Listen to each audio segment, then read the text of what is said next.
नमस्कार दोस्तों, स्वागत है संजीव की समीक्षा की आज की कड़ी में। दोस्तों, वर्ल्डोमीटर के आंकड़ों पर एक सरसरी नज़र डाल लेते हैं। आज जो पूरे विश्व में कुल संक्रमित लोगों की संख्या है वह है 28,55,694, और जो कुल लोगों की जिनकी मृत्यु हो गई है कोरोना वायरस की वजह से वह है 1,98,523। अमेरिका की स्थिति वास्तव में बेहद गंभीर है और चिंताजनक है। वहाँ दिनों दिन संक्रमित लोगों की संख्या बढ़ती चली जा रही है, मरने वालों की संख्या भी बहुत तेज़ी से बढ़ रही है। यह संसार में सबसे तेज़ी से मृत्यु जिस देश में हो रही है उस स्थिति में है आज अमेरिका, और बेहद चिंताजनक स्थिति है। देखिए, अगर हम देखें तो अमेरिका ऐसी महाशक्ति है जहाँ तमाम वैज्ञानिक संस्थान, तमाम शिक्षण संस्थान, पूरी दुनिया के सबसे अच्छे संस्थान वहाँ पर हैं। बावजूद उसके अमेरिका इस स्थिति से निपटने में काफ़ी पिछड़ गया है, ऐसा लगता है, ऐसा प्रतीत होता है। खैर, देखा जाए तो रूस में भी प्रतिदिन नए केसेस की संख्या बहुत तेज़ी से बढ़ रही है। दरअसल हुआ क्या है कि रूस ने अपने यहाँ टेस्ट की संख्या बेहद तेज़ी से बढ़ाई है, और इसी वजह से नए संक्रमित लोगों की संख्या भी बहुत तेज़ी से बढ़ी है, लेकिन वहाँ मरने वालों की संख्या बहुत कम है। और अगर हम दोनों विश्व शक्तियों का कंपैरिजन करें, रूस और अमेरिका का, तो रूस इस स्थिति में अमेरिका से काफ़ी ज़्यादा अच्छी स्थिति में है, क्योंकि वहाँ मरने वालों की संख्या अमेरिका से बहुत कम है। लेकिन फिर भी मैं आपको बता दूं कि चीन, जो अब तक 9वें नंबर पर है, बना हुआ है, वो अगले 2 दिनों में रूस उसे पार करके 9वें स्थान पर आ जाएगा और चीन 10वें स्थान पर चला जाएगा। और जब मैं ये स्थानों की बात करता हूँ तो आप समझ जाइए कि यह एक डेथ रेस है। यह कोई अच्छी बात नहीं है। अगर इस श्रृंखला में कोई देश ऊपर की तरफ बढ़ रहा है तो वह उस देश के लिए कदाचित अच्छी बात नहीं है। भारत की भी स्थिति कमोवेश खराब ही है। भारत अभी इस सूची में 16वें स्थान पर है, और कुछ यूरोप के देश भारत से आगे हैं, और मुझे लगता है अगले 2 दिनों में भारत भी इस सूची में 15वें स्थान पर चला जाएगा। आज जो भारत के आंकड़े हैं, जो अभी मैंने करीब 10 से 15 मिनट पहले देखे हैं, वह आंकड़े हैं 25,029 जो टोटल संक्रमित लोग हैं भारत में कुल, और जिनकी मृत्यु हो गई है वह है 794। राज्यवार क्रम को भी अगर देखें तो स्थितियां बहुत अच्छी नहीं हैं। बहुत से ऐसे राज्य जहां पहले संक्रमित लोगों की संख्या काफ़ी कम थी, वहां भी अभी तेज़ी से इजाफा देखने को मिल रहा है। भारत की परिस्थितियों में हम विस्तार से आज चर्चा करने वाले हैं, क्योंकि आज हमारी चर्चा का विषय ही यही है कि भाई भारत में कोरोना वायरस को लेकर क्या परिस्थितियाँ हैं, सरकार की क्या रणनीति है, सरकार क्या जनता को बता रही है, और वास्तविकता क्या है। आज हमें इसी बात पर आज हम चर्चा करेंगे। तो देखिए, जो सरकार के द्वारा जनता के सामने सच लेके आया जा रहा है, या जो तर्क या तथ्य रखे जा रहे हैं, पहले हम उसके ऊपर चर्चा कर लेते हैं। तो सरकार का कहना है, और ये रोज़ जितने भी सरकार के अधिकारी लोग प्रेस ब्रीफिंग करते हैं, या उसके अलावा आप मीडिया में भी ये देख सकते हैं, अखबारों में भी ये देख सकते हैं, सभी का एक दावा जो सरकार का बदस्तूर बना हुआ है वह यह है कि भाई संक्रमित लोगों की दुगना होने की जो दर है वह भारत में तेज़ी से कम हुई है पिछले 10-1 दिनों में, और सरकार इसको लेकर अपनी पीठ हमेशा थपथपाती रही है। लेकिन जो वास्तविकता है हम उसके ऊपर बाद में चर्चा करेंगे। फिलहाल वस्तुस्थिति ये है कि सरकार का ये कहना है, मीडिया का ये कहना है कि यहाँ पर संक्रमित लोगों के जो दुगने होने की दर है वह बहुत तेज़ी से कम हुई है, और ऐसा सरकारी आंकड़ों को देख के लगता भी है। ये तथ्य बिल्कुल ठीक है। दूसरा, सरकार का ये भी दावा है कि बहुत से ऐसे जिले जहाँ पर कोरोना वायरस से संक्रमित मरीज थे, अब वह पूर्णतः ठीक होकर अपने घरों तक चले गए हैं, और नए जिले भी बहुत कम संख्या में जुड़ रहे हैं। जहाँ पर कोरोना संक्रमित लोग पाए जा रहे हैं वह जिले भी बहुत कम ही हैं ऐसे जो नए जिले इस लिस्ट में जुड़ रहे हैं। तो ये एक अच्छी बात है। और सरकार ने अपने स्तर पर बहुत सारे अधिकारियों की टीमें गठन करी हैं, जो अलग अलग पैमानों पर अलग अलग कार्यों को कर रही हैं। जैसे कई टीमें ऐसे हैं जो अस्पतालों की अवस्था देख रही हैं, कई टीमें ऐसी हैं जो लॉकडाउन का सही पालन कराने की व्यवस्था देख रही हैं, कई टीमें ऐसी हैं जो राज्यों में जाके सर्वे कर रही हैं। जैसा मैंने पिछले एपिसोड में चर्चा की थी, बंगाल में कई सारी टीमें सरकार ने भेजी हैं और भी दूसरे जिलों में सरकार ने ऐसी टीमें भेजी हैं। तो सरकार ने अपने स्तर पर बहुत सारे टीमों का गठन किया है जिन्हें विभिन्न प्रकार के काम सरकार की तरफ से आवंटित किए गए हैं और वो टीमें इन सारे कामों को अंजाम देंगी। फिर सरकार ने यह भी बताया है मीडिया के माध्यम से और सरकार के प्रवक्ताओं के माध्यम से कि भाई सरकार ने बड़े पैमाने पर जो मेडिकल से रिलेटेड सामान है कोरोना वायरस से लड़ने के लिए, उसे बड़े पैमाने पर दूसरे देशों से आयात किया। इसमें जो सबसे ज़्यादा सामान आयात किया जा रहा है वह चीन से आयात किया जा रहा है और पिछले तकरीबन एक सप्ताह से हमारे विमान चीन में बहुत ज़्यादा संख्या में भेजे गए हैं और वहाँ से काफ़ी सारा सामान चीन से भारत में आया भी है और अभी आना जारी भी है। तो सरकार इन कोरोना वायरस से लड़ने के लिए जो तैयारियां कर रहे हैं उसके लिए काफ़ी सारा मेडिकल सामान का ऑलरेडी ऑर्डर कर चुकी है, आयात भी कर रही है, उसकी व्यवस्थाएं जारी हैं। सरकार का ऐसा कहना है, मीडिया में ये खबरें लगातार आ रही हैं। तो सरकार आगे ये कहती है कि हमने बहुत सारी घोषणाएं भी की हैं और सरकार ने की हैं। अर्थव्यवस्था से रिलेटेड, लोगों की हेल्प करने से रिलेटेड सरकार ने बहुत सारी घोषणाएं की हैं। सरकार का देखिए दावा है कि करीब 33 करोड़ लोगों को 31,125 करोड़ रुपया सरकार ने दिया है और ये दिया गया है प्रधानमंत्री गरीब कल्याण योजना जो है उसके तहत 33 करोड़ लोगों को 31,125 करोड़ रुपया दिया गया है, जो लगभग 947 रुपये प्रति व्यक्ति बैठता है। यानी कि 33 करोड़ लोगों को सरकार का दावा है हमने 31,125 करोड़ रुपये दिए। फिर सरकार कहती है कि जो महिला खाता धारक है हमारे देश में, वैसी 20 करोड़ महिलाओं को 20.05 करोड़ महिलाओं को के खातों में सीधे सरकार ने पैसा डाला है और यह पैसा है 10,025 करोड़ रुपए। तो अगर हम इसकी निकालते हैं संख्या तो ये होता है कि करीब प्रति महिला 500 रुपये सरकार ने उनके खातों में जनधन खाते के माध्यम से डाले हैं। फिर सरकार कहती है हमने किसानों को 8 करोड़ किसानों को 16,146 करोड़ रुपए डाले हैं और यह रकम आती है 2,000 रुपये के करीब हर सरकार का ऐसा दावा है। उन्होंने 8 करोड़ किसानों के खातों में करीब 2,000 रुपये हर खाते में डाल दिए।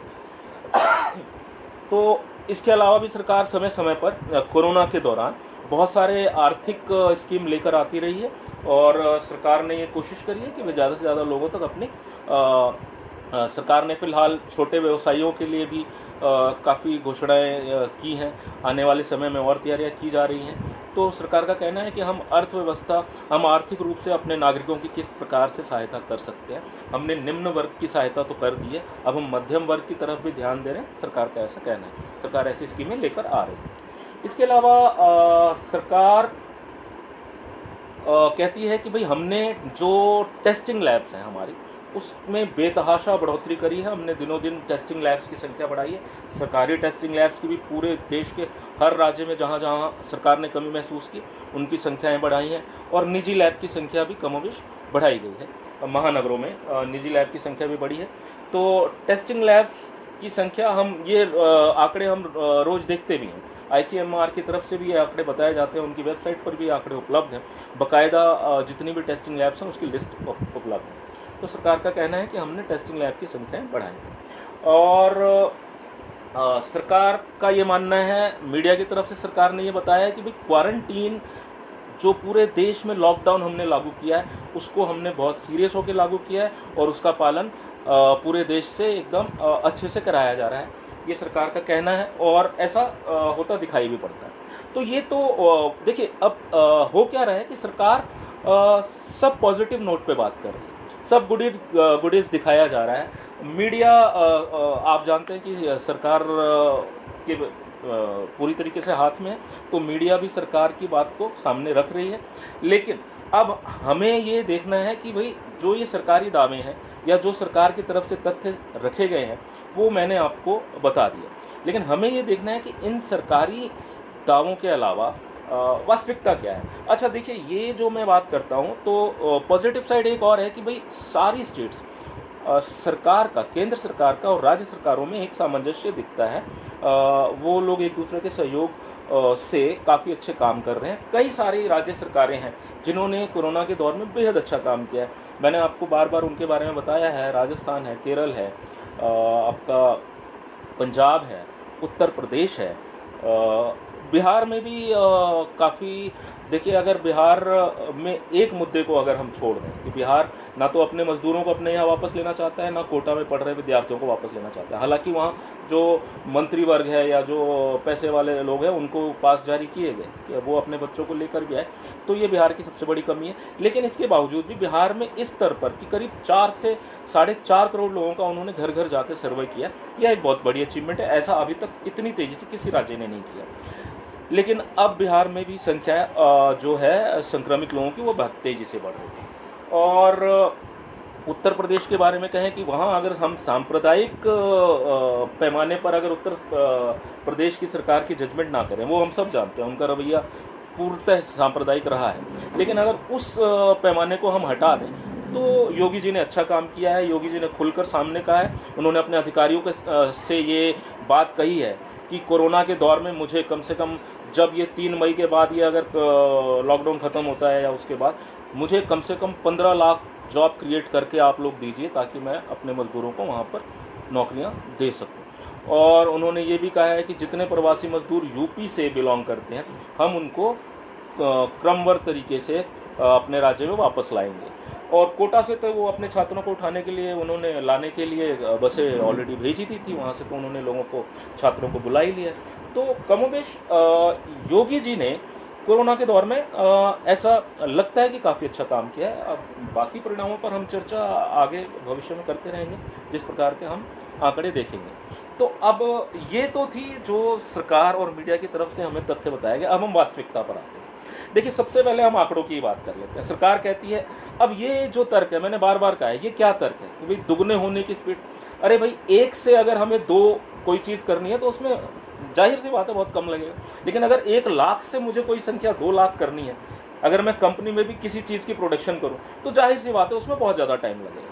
तो कोरोना के साथ आप, ठीक है, लॉकडाउन को लेकर तो लव अग्रवाल ने आज से 15 दिन पहले ये बात कही थी कि अगर लॉकडाउन नहीं होता तो यहाँ आंकड़े 8.5 लाख होते। फिर अभी 2 दिन पहले एक खबर आई थी, वहाँ कहा गया कि भी अगर लॉकडाउन नहीं होता तो 2 लाख होते। ये अखबार में खबर आई थी। आज की जो ताज़ा खबर है वो ये कहते हैं अगर लॉकडाउन नहीं होता तो भारत में संक्रमित मरीजों की संख्या 1 लाख हो सकती थी। इन आंकड़ों को हम मान सकते हैं, मतलब ये थोड़ा बहुत तार्किक लगता भी है। लेकिन सत्य देखिए आंकड़ों का ऐसा है, अगर हम इसी को आधार मान लें तब तो हमारे आसपास के, अगर भारतीय उपनिवेश की बात करें तब तो आप पाकिस्तान के आंकड़े उठाइए, आप बांग्लादेश, नेपाल और श्रीलंका के आंकड़े उठाइए, आप उठाइए, या जितना भी आप दक्षिण अफ्रीकी कॉन्टिनेंट के देशों के आप आंकड़े उठाइए, आप मालदीव और माले और इन सब देशों के आंकड़े उठाइए, तो यहाँ पर भी यही स्थिति है। यहाँ तो अगर आप पाकिस्तान की बात कर ले तो वहाँ प्रति 10 लाख में जितने टेस्ट किए जा रहे हैं उनकी स्थिति हमसे अच्छी है। अब भारत मान लीजिए आज की डेट में 380 लोगों का प्रति 10 लाख पर टेस्ट कर रहा है, पाकिस्तान 500 कुछ लोगों का कर रहा है। तो पाकिस्तान में संख्या आज भी मतलब हमारी गति से भी कम गति से बढ़ रही है। इसका मतलब तो पाकिस्तान ने भी बहुत अच्छा काम किया। इसका मतलब तो इमरान खान को भी वैश्विक स्तर पर इनकी वाहवाही होनी चाहिए। अब सरकार तो यही आंकड़े दिखा रही है। सरकार का हम हर मंत्री तो इसी ट्वीट को करने में बिजी है कि भाई मोदी जी को, अच्छा आप देखिए, जब भी सरकार किसी मुसीबत में होती है तो पता नहीं कहाँ कहाँ से कुछ रहस्यमयी एजेंसियाँ आ जाती हैं, कुछ ऐसी ऐसी एजेंसियाँ आ जाती हैं जो सरकार के आंकड़े बदल लेती है।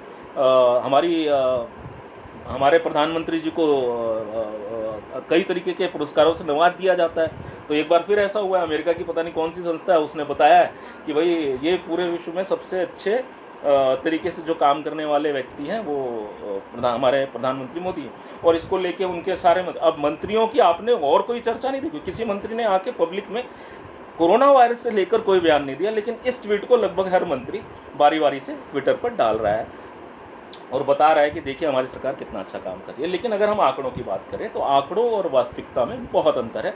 अगर हम देखिए टेस्ट लैब की बात करें तो देखिए, आप टेस्ट लैब की संख्या आप कितनी भी कर लीजिए, आप 1 लाख कर लीजिए, लेकिन वास्तविकता है कि टेस्ट कितने हो रहे हैं। मैंने बार बार कहा है कि राज्य, आखिर सरकार कोई एक ऐसा पोर्टल क्यों नहीं बना देती जहां हम जाकर क्रमवार तरीके से देख लें कि भाई किस राज्य में कितने टेस्ट हुए हैं, आपकी वह कौन सी नीति है, आप किस आधार पर किस राज्य को कितनी टेस्ट किट प्रोवाइड कर चुके हैं, भविष्य में करने वाले हैं, उसकी भी आप नीतियां बताइए। आप सीधे सीधे बताइए कि हर टेस्ट लैब में आज की डेट में, ये आंकड़े आप सीधे सीधे जनता के सामने रख सकते हैं कि भाई कल इस लैब में इतनी टेस्ट किट पड़ी थी और इस लैब ने इतने टेस्ट किए। और ये बहुत छोटे, अगर आप हर लैब के हिसाब से देखें तो प्रति लैब, मेरा मानना है इस पूरे देश में कोई लैब ऐसी नहीं है जो एक दिन में 500 से ज़्यादा टेस्ट कर रही है, ये गारंटीड है।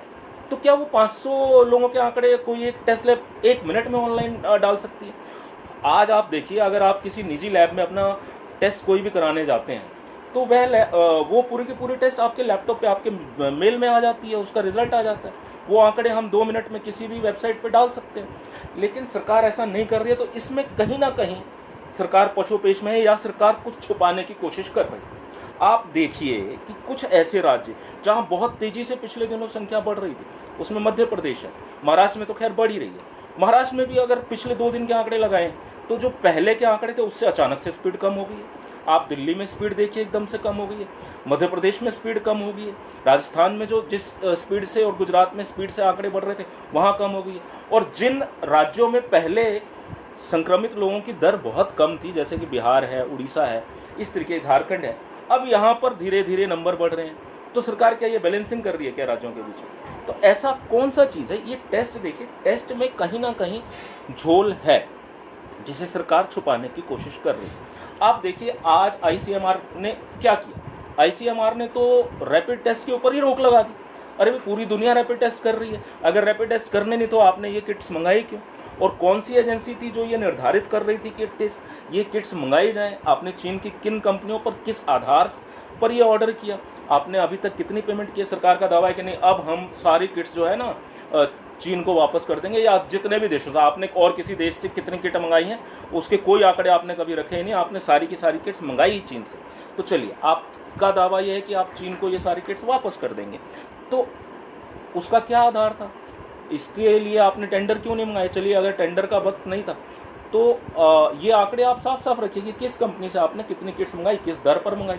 अब देखिए, यह भी आप हालात देख लीजिए, राज्य सरकारें अपने अपने लेवल पर भी दूसरी कंपनियों से ये किट्स या पीपीई किट्स या टेस्टिंग किट्स या वेंटिलेटर्स खरीद रही है। उसमें भी अलग अलग मूल्य पर हर सरकार अपना मूल्य निर्धारित कर रही है। अभी क्या, आज मैं आपको आंकड़े बताऊं, एक कोरियन कंपनी की एक यूनिट है गुड़गांव में, वो लोग भी test kit, rapid test kit बना रहे हैं। हरियाणा सरकार ने वहाँ से रैपिड टेस्ट किट खरीदी है करीब 384 रुपये में, और वही रैपिड टेस्ट किट छत्तीसगढ़ सरकार ने 1 लाख टेस्ट किट का, दोनों सरकारों ने ऑर्डर दिया है। तो छत्तीसगढ़ सरकार ने उसी टेस्ट किट को करीब 347 रुपये में खरीद लिया। तो अगर छत्तीसगढ़ सरकार को, वो तो ट्रांसपोर्टेशन में भी उसमें ज़्यादा समय लगेगा, क्योंकि ये तो कंपनी गुड़गांव में है, तो ये तो है ही हरियाणा में, तो यहाँ तो और भी रेट सस्ते होने चाहिए थे। फिर छत्तीसगढ़ सरकार को कैसे रेट कम मिल रहा है और हरियाणा सरकार को ज़्यादा मिल रहा है? तो दोस्तों, ये टेस्ट किट को लेकर एक बहुत बड़ा कुछ ऐसी चीज़ें चल रही हैं जो सरकार जनता के सामने लाना नहीं चाहती। टेस्ट की गति बहुत धीरे है। अगर आप भारत जैसे देश की बात कर रहे हैं जहाँ पर 135 करोड़ लोगों की संख्या है, तो वहाँ अगर आप टेस्ट की नीति क्या है हमारी, हम आज तक यही तय नहीं कर पाए कि हमारे देश में भाई आप किस नीति के आधार पर टेस्ट कर रहे हैं। आप किस नीति के आधार पर ये कह दे रहे हैं कि यह जिला जो है यह कोरोना से मुक्त हो गया? अगर आपको लगता है कि वह जिला कोरोना से मुक्त हो गया तो आप वहाँ पर से आप ये तालाबंदी हटा दीजिए। देखिए, सरकार खुद यह नहीं जानती है कि उसकी अपनी नीति क्या है, सरकार खुद ही कंफ्यूज है।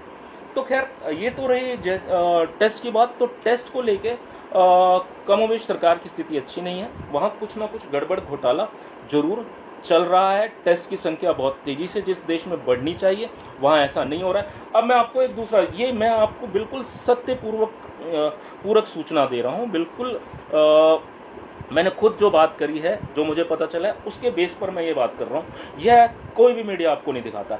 अगर आपको समय मिलता है, अब जैसे यहाँ तो अभी लॉकडाउन लगा हुआ है, फिर भी आप अपने किसी ऐसे दोस्त से जिनके परिवार के सदस्य किसी क्वारंटीन फैसिलिटी में या वो संक्रमित हैं और किसी अस्पताल में भर्ती हैं, आप उनसे पूछिए अगर वो मध्यम वर्गीय परिवार से आते हैं। तो जनाब दोस्तों, यहाँ जो दिल्ली एनसीआर की मैं स्थिति आपको बता रहा हूँ, यहाँ के कुछ अस्पतालों में नरकीय व्यवस्था है। वहाँ जो स्टाफ है, जो सेवा कर रहा है, उनका व्यवहार बुरी तरीके से बहुत ही ज़्यादा बुरा है। वह जो मरीज़ हैं उनके साथ बिल्कुल भी सहयोग नहीं करते हैं। वहाँ जो मरीजों को खाना दिया जा रहा है वह बहुत ही बुरी अवस्था वाला खाना है। सामान्य अवस्था में कोई भी मरीज़ इस तरीके का खाना खा नहीं पाएगा। उन अस्पतालों में सफाई की कोई व्यवस्था नहीं है। 10-10 मजदूर एक ही टॉयलेट को यूज़ करने पर बाध्य हैं। वहाँ जो बिस्तर हैं वो समय पर बदले नहीं जा रहे हैं। तो वास्तविक स्थिति अस्पतालों की ये है, और ये तब है जब हमारे यहाँ मरीजों की संख्या मात्र 25,000 है। आप सपोज करिए कि अगर हमारी अवस्था भी अगर अमेरिका जैसी हो जाए, तो हमारे अस्पतालों का, मैं निजी अस्पतालों की बात नहीं कर रहा हूँ, वो 5 स्टार अस्पताल है, उनको इस देश की जनता अफोर्ड नहीं कर सकती। जो इस देश के सरकारी अस्पतालों की अवस्था है, हम उनकी बात कर रहे हैं। जहाँ भी इन्होंने क्वारंटीन फैसिलिटीज़ आज की डेट में बताई है, हम उनकी बात कर रहे हैं। तो वास्तविकता तो ये है कि आप उस क्वारंटीन फैसिलिटी को ही ठीक नहीं कर पाए। वास्तविकता तो ये है कि आपके डॉक्टर, नर्स, मेडिकल स्टाफ बुरी तरीके से प्रताड़ित है। वो खुद आज भी देश के हर कोने से हर डॉक्टर संस्था ये सरकार से डिमांड कर रही है। ये कल तक की व्यवस्था मैं आपको बता रहा हूँ। ये लोग खुद ही परेशान हैं। ये लोग कहते हैं कि भाई हमें ही प्रॉपर आज तक किट्स, हमें पीपी किट्स प्रॉपर नहीं दी गई। तो ये सारी व्यवस्था करेगा कौन? जो सरकारी प्रवक्ता आते हैं जनता के सामने ये चीज़ें बताने, वो इस बारे में कोई चर्चा क्यों नहीं करते? तो देखिए, अगर आपको मीडिया के माध्यम से या गुडीज और पॉजिटिव बता दिया जाए तो वही देश का सत्य है। इस बात से आप अपना इस बात से अपने आप को अलग करिए। आप जाके वास्तविक परिस्थितियों को जानने का कोशिश करिए, जो वास्तव में सरकार। अब देखिए, मैं आपको मध्य प्रदेश के बारे में बता दूं।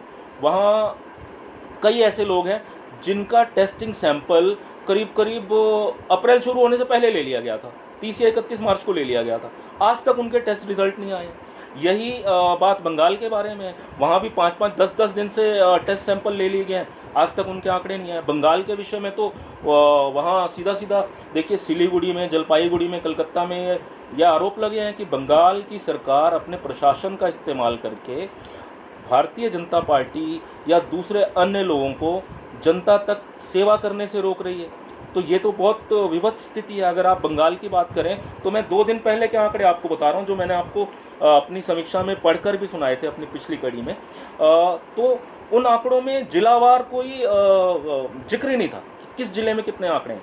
तो वो जो वहाँ थे बड़े कम आंकड़े हमारे पास उपलब्ध थे। लेकिन आज अचानक स्थिति बदल गई है बंगाल की। वहाँ तो आज 600 से भी ज़्यादा केसेस हो गए और रोज नए केसेस संख्या भी बढ़ती जा रही है। तो अचानक ऐसा क्या हो गया बंगाल में? इसका मतलब, और आज भी जो ममता जी हैं वो राज्यपाल पर भी आरोप लगा रही हैं। देखिए, अभी ये कोरोना का जो वक्त है, ये राजनीति का वक्त नहीं है। ये केंद्र सरकार को भी सोचना चाहिए और ये ममता जी को भी समझना चाहिए। बात जनता की है, बात बंगाल की जनता की है। तो आप वहाँ सामंजस्य बिठाइए और जनता के हित में आप क्या डिसीजन ले सकते हैं आप वह लीजिए, उसकी कोशिश करिए। ऐसा नहीं होना चाहिए कि यदि कोई ग्रुप, चाहे वो किसी भी राजनीतिक दल से संबंधित हो, अगर वह लोगों तक अपनी सहायता पहुंचाना चाहता है तो कोई भी सरकार उन लोगों को रोके नहीं, उन लोगों को परेशान ना करे। क्योंकि आम जनता तक, देखिए, आज सरकार जिन लोगों तक नहीं पहुंच रही है वहां तक पहुंची तो जनता रही है। जो लोग आज भूखे पेट सोने पर बाध्य हैं, उनकी ज़्यादा से ज़्यादा सहायता तो जनता ही कर रही है, या जो छोटे मोटे ग्रुप्स हैं या जो NGOs हैं वो लोग कर रहे हैं। आप उन लोगों को भी अगर सहायता करने से ये बोल के रोकेंगे कि आप मेरी पार्टी से नहीं हो तो आप ये सहायता नहीं कर सकते, तो इससे ज़्यादा नीच बात, इससे ज़्यादा गलत बात कुछ और हो नहीं सकती। ये हर राज्य सरकार को समझना होगा, चाहे वह बंगाल की सरकार ही क्यों ना। लेकिन आप देखिए कि केंद्र सरकार की भी हर सरकार को लेकर नीति ठीक नहीं है। केंद्र केरल से जिस तरीके से कहती रही कि भाई आप हमारी बातों को नहीं मान रहे हैं, आप जो लॉकडाउन में हैं आप ये जो छूट दे रहे हैं, तो केंद्र ने तो अभी स्वयं ही छूट दी। उन्होंने दुकानों के बारे में कहा, और केंद्र इतना कंफ्यूज है कि वो एक ऑर्डर आज शाम को निकालता है, फिर 2 घंटे बाद उसी ऑर्डर में कुछ ना कुछ परिवर्तन कर देता है। तो देखिए, कुल मिलाकर मैं फिर से कह रहा हूँ कि कहीं ना कहीं सरकार खुद कंफ्यूज है कि उन्हें इस संकट की समस्या में क्या डिसीजन लेने चाहिए। अच्छा, फिर जो है, जैसा कि मैंने बताया कि अर्थ नीति सरकार ने बताई कि हम गरीबों को इस तरीके से हेल्प दे रहे हैं। तो द हिंदू की एक खबर है, वह बताती है कि भाई 96% ऐसे मजदूर हैं जिन तक कोई अन्न वाली सहायता पहुंची ही नहीं है। ये उनका सर्वे है, उन्होंने अभी 2 दिन पहले ये सर्वे किया, तो उनका दावा है कि उन लोगों तक तो ये अन्न पहुंचा ही नहीं है, सरकार की किसी संस्था की तरफ से नहीं पहुंचा। निजी संस्थाएं, एनजीओ ये सब कुछ कर रही हैं, उनको ये सब मिल रहा है। 90% लोगों का कहना है कि हमें किसी तरीके की आर्थिक मदद भी नहीं मिली, और यहाँ तक कि जिन कंपनियों में वो काम करते थे उनके मालिकों ने, जबकि सरकार ने ये कह रखा है कि भाई सब मालिक अपने मजदूरों को जो है सैलरी ना रोके, उनको सैलरी वेतन समय से देते रहे। लेकिन इन मजदूरों का ये दावा है, ये मजदूर, इसमें से 70% ऐसे मजदूर हैं दोस्तों जो ये कहते हैं हमारे पास अब 200 रुपये बचे हैं। अच्छा, आप मानिए कि अगर हम सरकार के दावों को भी सच मान लें तो 1000 रुपया आपने अगर 33 करोड़ लोगों के खातों में डाल भी दिया, तो उस 1000 रुपये से होने क्या वाला है? आप क्या ये उम्मीद करते हैं कि 1000 रुपये से एक व्यक्ति ये अपना पूरा परिवार 1 महीने तक चला लेगा, पाल लेगा? और जबकि आपकी जो खाद्य विपणन व्यवस्था है उसकी आप सच्चाई देख लीजिए कि आपके अपने मंत्री जो पासवान जी हैं, जो खुद इसी विभाग के मंत्री हैं, वो और उनके बेटे आज कहते हैं कि भाई बिहार में फलाने नंबर इतने हैं, 8 या 10 लाख, उन मजदूरों को अब बिना राशन कार्ड या उनको नए राशन कार्ड तुरंत जारी किए जाए। तो ये तो आपके अपने, तो पिछले 6 साल से आप कर क्या रहे थे? ये तो चलिए आज कोरोना की समस्या आ गई तो बिहार के मजदूरों का सच दुनिया के सामने आ गया कि 10 या 15 लाख ऐसे मजदूर हैं जिनके, और हो सकता है इससे भी ज़्यादा नंबर में, तो उन मजदूरों के पास तो आज तक राशन कार्ड बने नहीं थे। वो कहीं ना कहीं से अपना जीवन यापन कर रहे थे, लेकिन व्यवस्था तो उनके तो बनने चाहिए था राशन कार्ड। अगर वो वास्तव में ऐसी स्थिति में हैं तो उनके राशन कार्ड पहले क्यों नहीं बनाए? और अब तो आप खुद अपने, आपकी सरकार है दोनों जगह, केंद्र में भी और राज्य में भी, तो आप इसको जल्दी से जल्दी पूरा करिए। तो कहने का मतलब यह है, देखिए आंकड़े देना एक अलग बात होती है, मैं बहुत पहले से अपनी पहली कड़ी से मैंने ये बात कही है, आंकड़े जारी कर देना एक अलग बात होती है, उन आंकड़ों के ऊपर काम करना। आप जो स्कीमें रोज आपके प्रवक्ता आके बोल देते हैं उससे चीज़ें पूरी नहीं हो जाती। उन स्कीमों की इम्प्लीमेंटेशन के लिए आपकी नीतियाँ क्या है, सरकार उनकी इम्प्लीमेंटेशन किस तरीके से करा रही, ये ज़्यादा जरूरी है, और उसमें कहीं ना कहीं घालमेल है।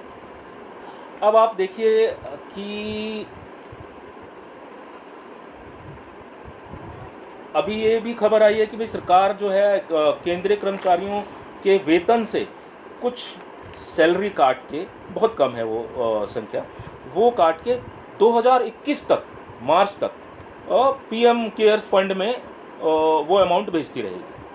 और सरकार ने इस फैसले के बारे में किसी को बताया नहीं। ये तो बाद में कुछ सरकारी ही संस्थाएं हैं, उन्होंने सरकार से ये सवाल किया कि भाई आपने बिना नोटिफिकेशन जारी किए हुए, बिना पब्लिक डोमेन में ये चीज़ रखे हुए आपने ऐसा कैसे फैसला ले लिया, और आप किस तरीके से मतलब केंद्रीय कर्मचारियों के वेतन से कटौती करके अगले 1 साल तक पीएम केयर्स में फंड भेजने का आपने फैसला कर लिया, आपने बताया किसी को नहीं। फिर इसी तरीके की एक खबर आई, इसका विपक्ष ने भी बड़ा विरोध किया। ये खबर थी कि भाई जो जितने भी केंद्रीय कर्मचारी हैं उनके डीए में कटौती कर दी गई है।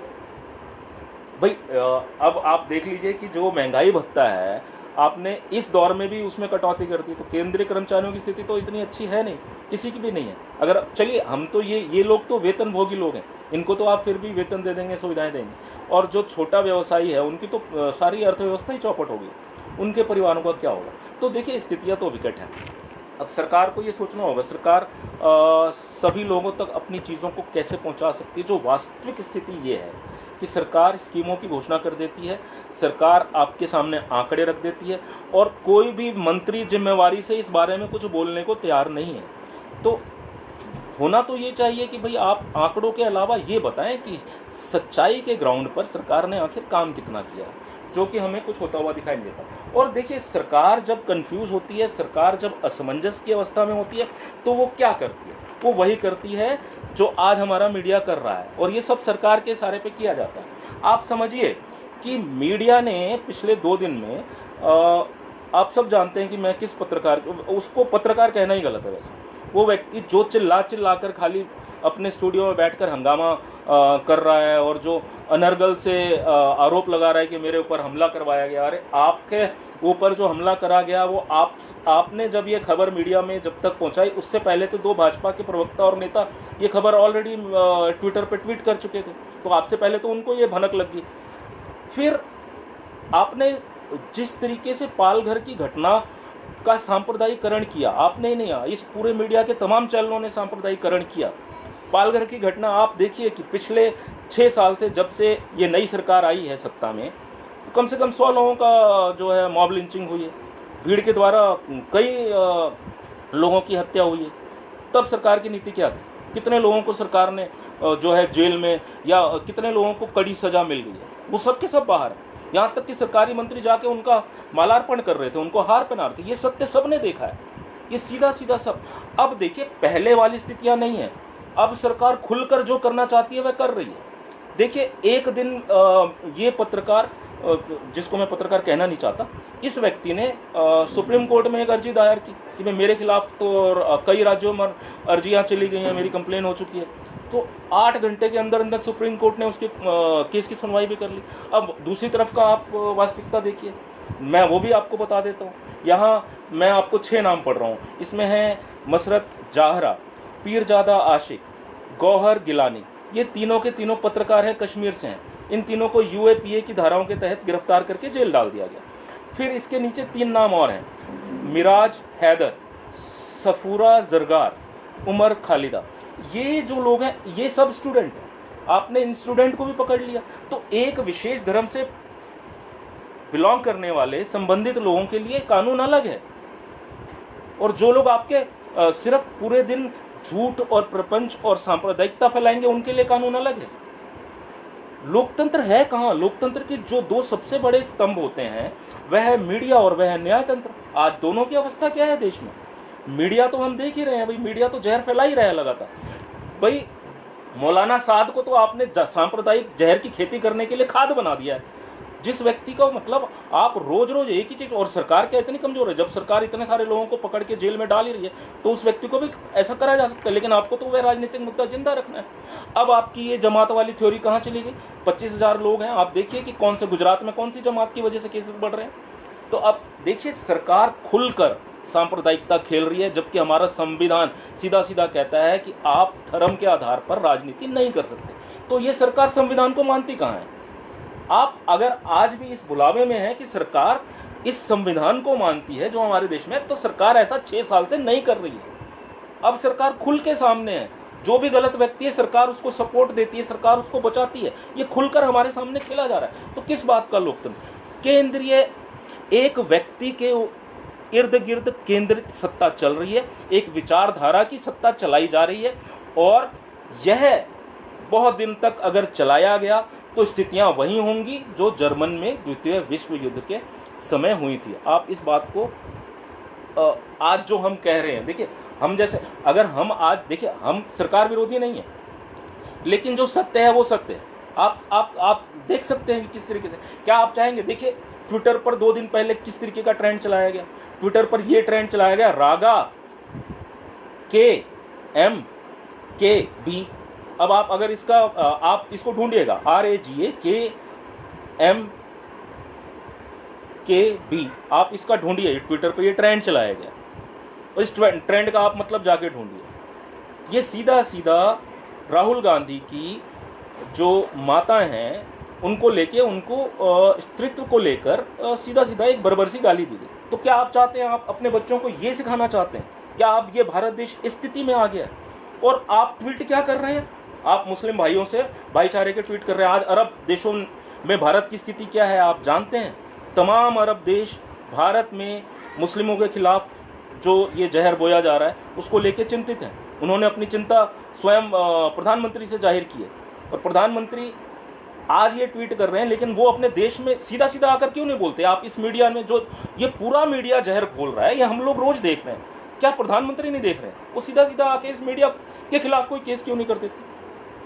यहाँ की न्यायपालिका सीधे सीधे सरकार के इशारों पर काम कर रही है। ऐसा पिछले 2 साल से हो रहा है, ये हम सब लोग देख रहे हैं। लेकिन अब सरकार के इशारों पर ही सब कुछ किया जा रहा है। न्यायपालिका पूरी तरीके से ध्वस्त हो चुकी है, मीडिया तो ध्वस्त है ही है, वो तो 6 साल से। तो देखिए स्थिति बहुत चिंताजनक है। संविधान के कोई मायने इस देश में रह नहीं गए हैं। आपको सत्य से अलग रखने के लिए, सत्य से पर्दा आपके सामने कर दिया जाए, उसके लिए यहाँ इस देश में जमकर सांप्रदायिकता करवाई जा रही है, जिसके बहुत बड़े दुष्परिणाम होंगे अगर ये स्थितियां बनी रही। सरकार अगर अब भी नहीं चेतती, आप महज वोट की राजनीति करने के लिए अगर इस स्तर पर गिर जाएंगे तो देखिए इससे किसी भी देश का कभी फायदा हुआ नहीं है, किसी समाज का फायदा नहीं हुआ है। यहाँ परिस्थितियाँ बहुत खराब हो जाएंगी, आप कोरोना से लड़ लेंगे। मैं फिर कह रहा हूँ, देश में पैसे की कमी नहीं है, देश में धन की कमी नहीं है, देश में भले लोगों की कमी नहीं है। ये हमारी, अगर आप आम जनता की बात करेंगे, उनकी मानसिकता ऐसी जहरीली है ही नहीं, कभी भी नहीं, कभी थी भी नहीं। आज भी इस देश की जनता बहुत सारे गुलजार के गानों के बिना नहीं रह सकती है, मोहम्मद रफ़ी को सुने बिना नहीं रह सकती है।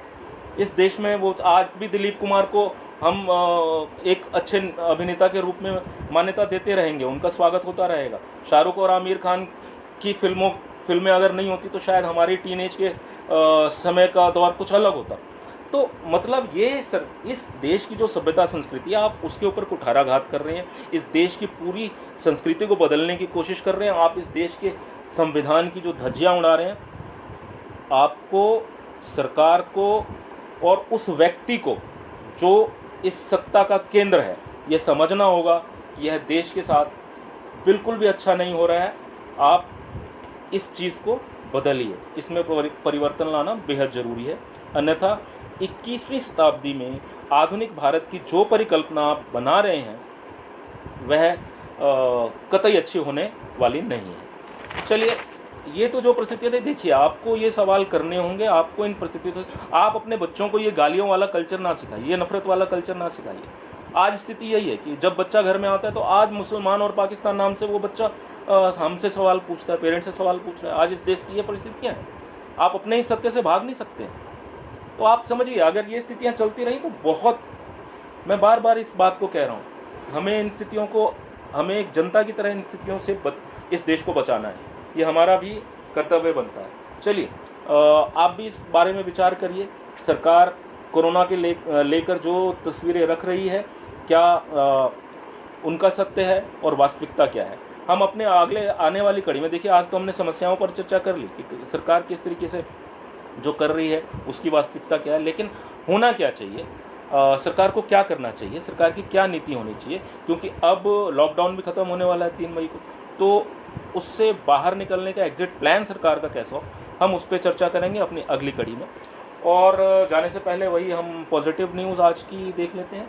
तो देखिए, आज की जो एक बहुत अच्छी न्यूज़ है, कर्नाटक के एक मैसूर ज़िला है, कर्नाटक में मैसूर करके एक जगह, वहाँ पर दोस्तों एक पुरानी बस को महज 50,000 रुपये के खर्च में एक चलते फिरते मोबाइल हॉस्पिटल के रूप में डेवलप कर दिया गया। और ये एक बहुत अच्छी बात है, आज देश को इसकी ज़रूरत है। और मैं कहता हूँ आज के दौरान ही नहीं, आप ये हमेशा के लिए ऐसा करें।